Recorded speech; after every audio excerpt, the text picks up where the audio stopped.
Sekalipun kamu gak merugi, pada akhirnya uangmu tetap juga habis karena diperas oleh ibu dan anak itu. Gak apa-apa, selama ada aku, kamu gak akan kelaparan. Terima kasih, Bu. Menurut Ibu, apa ini bakal merugi terus? Sudah, persiapkan saja hatimu.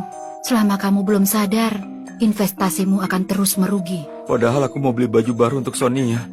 Sekarang udah gak bisa. Gak apa-apa, sebenarnya dia bukan cewek matre. Dia gak akan marah karena hal itu. Benarkah? Iya, Sonia pasti gak akan marah. Itu pasti. Permisi, saya pesan mau stroberi. Maaf, potongan terakhir kue mouse-nya sudah habis. Kenapa aku seperti mengenalnya ya? Melihat dia merasa kecewa, aku jadi merasa sedih. Hei, Nona. Aku yang pesan potongan terakhir kue mouse. Aku hanya memotretnya, belum kumakan. Kalau nggak keberatan, buat kamu saja. Terima kasih, Kak. Cepat bungkuskan. Oke. Terima kasih. Hah? Kamu mirip sekali dengan ibuku. Maaf ya, aku nggak bermaksud bilang kamu tua. Nggak apa-apa. Aku tahu kamu nggak bermaksud jahat. Sebaliknya aku iri padamu karena aku sama sekali nggak ingat wajah ibuku. Hah? Kenapa? Hei, maaf. Seharusnya kami nggak mengungkit ibumu. Nggak apa-apa. Berapa harga kue ini? Aku ganti uangnya. Nggak perlu, nggak perlu. Aku yang traktir. Benarkah? Terima kasih, Kak. Kalau begitu, aku pamit dulu. Hah? Sampai ketemu lagi. Hei, Ibu ngapain kasih kue ke dia? ada apa? Uangmu habis. Tadi Sonia minta uang, aku nggak kasih. Aku bilang padanya uangku habis. Lalu dia marah. Dia nggak menghubungiku lagi. Kenapa bisa jadi begini? Kalau begitu, mau aku kasih tahu bagaimana cara dapat uang? Boleh? Oh iya, ini adalah kertas ulanganmu. Bulan lalu, nilaimu 80. Oh, Ibu. Aku berharap nilaimu naik. Aku nggak mau. Percuma saja Ibu membujukku. Setiap naik satu angka, aku kasih 40 juta. Tapi ini bukan masalah uang, Bu. Ibu mau kasih uang berapa? Bu. Sekarang, mari kita bicarakan ini dengan baik-baik. Masalah Adit harus diselesaikan dari akarnya. Dengan dia giat belajar, dia bisa terhindar dari nasib tragis. Kalau begitu kita sepakat ya? Apa? Apa maksudmu uangnya habis? Uang bulanan 100 juta kita bagaimana? Bagaimana kita bisa hidup? Iya, makanya. Sekarang nggak ada uang untuk bayar uang kuliah, biaya hidup kita, dan untuk traktir teman-temanku. Ibu, bagaimana kalau ibu bekerja jadi pelayan lagi? Ibu telah merasakan kemewahan bertahun-tahun. Bagaimana bisa ibu bekerja jadi pelayan lagi? Lalu kita harus bagaimana? Aku masih pelajar, ibu menyuruhku bekerja. Kamu adalah orang kaya. Mana mungkin menyuruhmu bekerja? Yang harus kerja, sudah pasti yang harus kerja itu adalah Adit. Benar. Demi memikasi bodoh itu, aku harus pura-pura baik padanya setiap hari. Ini benar-benar menjijikkan. Selama dia masih bisa kasih kita uang, kamu harus bisa untuk bertahan. Oh ya, untuk besok, kamu harus minta uang lagi darinya. Bagaimanapun caranya, dia harus kasih uang. Kamu jangan punya rasa kasihan padanya. Iya, Bibi, Iya, aku mengerti. Besok pagi aku ke sana ya. Baik-baik. Oke. Kamu telepon dengan siapa? Bibi bilang lemari bajunya rusak. Dia memintaku memperbaikinya besok. Iya. Gak cuma memeras uang, mereka jadikan dia teknisi yang siap 24 jam. Ibu, aku ini berutang budi pada Bibi. Setelah ibu meninggal, aku masuk ke panti asuhan. Aku disiksa di sana. Kalau saat itu Bibi nggak tahu dan nggak melindungiku, aku bisa-bisa... Bukankah kamu bilang dia adalah seorang pengasuh yang bekerja di rumah sebelah? Kenapa dia bisa berada di panti asuhan? Karena Bibi orangnya baik hati. Dia menjadi sukarelawan di panti asuhan. Lalu dia melihat aku disiksa. Kenapa bisa kebetulan sekali seorang wanita yang malas dan egois bekerja sebagai sukarelawan? Sepertinya aku harus selidiki. Ya sudah, pergilah. Aku mau tidur. Baik, lemarinya sudah kuperbaiki. Ya, terima kasih. Adit, katanya uangmu itu sudah habis ya? Lalu bagaimana nasibku dan Sonia ke depannya?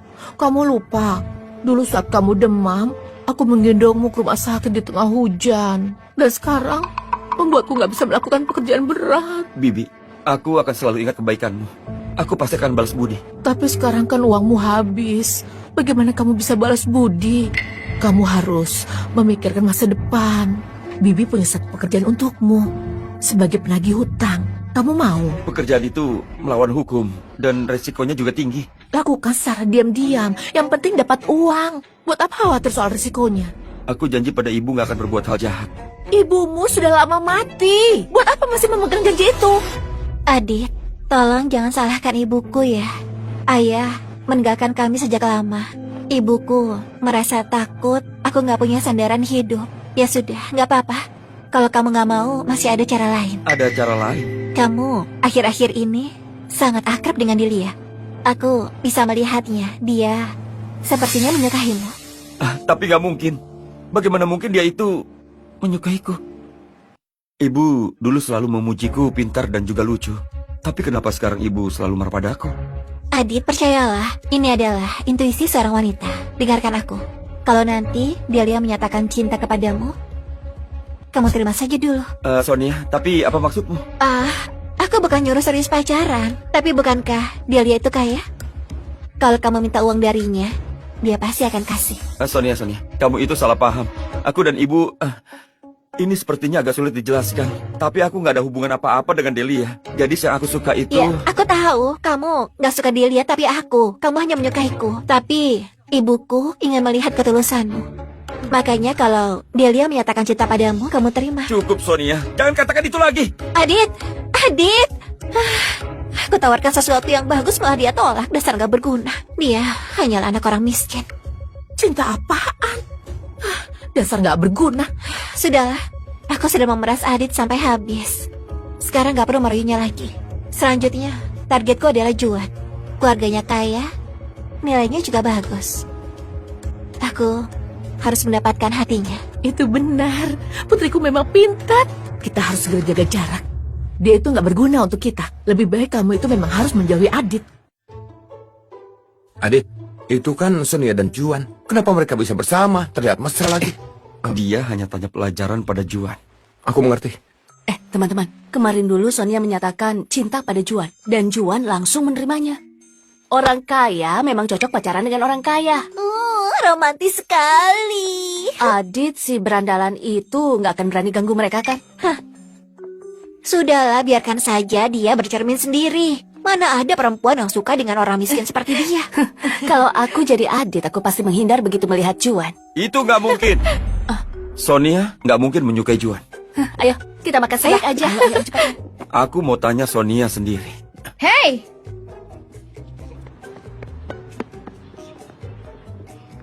Ibu, jangan halangi aku.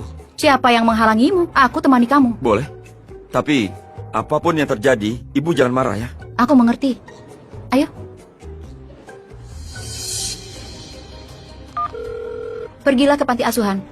Bawa orang-orang yang dulu menindas Adit ke rumah keluarga Latif. Adit, inilah saatnya aku tunjukkan sifat asli Sonia dan ibunya padamu. Hei, jangan ketuk lagi. Ribut sekali. Iya maaf, Anda tetangga di sini. Aku ingin bertanya, apa ibu dan anak yang tinggal di sini masih diganggu oleh penagih utang? Apa? Aku nggak pernah lihat penagih utang. Nggak mungkin. Bukankah di sini tinggal ibu dan anaknya? Suaminya berutang akibat berjudi dan kabur. Lalu mereka yang dikejar penagih utang. Maksudmu Santi dan juga putrinya? Iya. Suaminya nggak pernah berjudi. Tapi suaminya sudah lama meninggal. Apa? Ibu dan anak itu sudah pindah beberapa tahun lalu. Katanya mau pindah ke rumah yang lebih mewah. Saat itu terlihat begitu sombong. Aku mengira dia akan menikah dengan orang yang kaya. Tapi belakangan ini aku melihat mereka kembali ke sini. Itu nggak mungkin. Aku permisi dulu ya. Aku harus pulang untuk masak. Adit, kenapa kamu bisa ada di sini? Sonia, aku nggak bisa hubungi kamu dan Bibi karena takut rumah kalian didatangi penagih utang. Kamu khawatir berlebihan. Aku sudah bilang kan, penagih utang itu sudah lama nggak datang. Mungkin mereka sudah menyerah. Kamu pergi saja. Aku sedang gak enak badan dan ingin istirahat. Ngomong-ngomong Sonia, beberapa hari ini ada rumor tentangmu dan Juan di sekolah. Aku sudah bantu mengklarifikasi. Nanti kamu klarifikasi lagi ya. Hei, siapa yang menyuruhmu klarifikasi? Dasar bodoh. Aku sudah susah payah mendekati Juan. Kamu malah merusak rencanaku.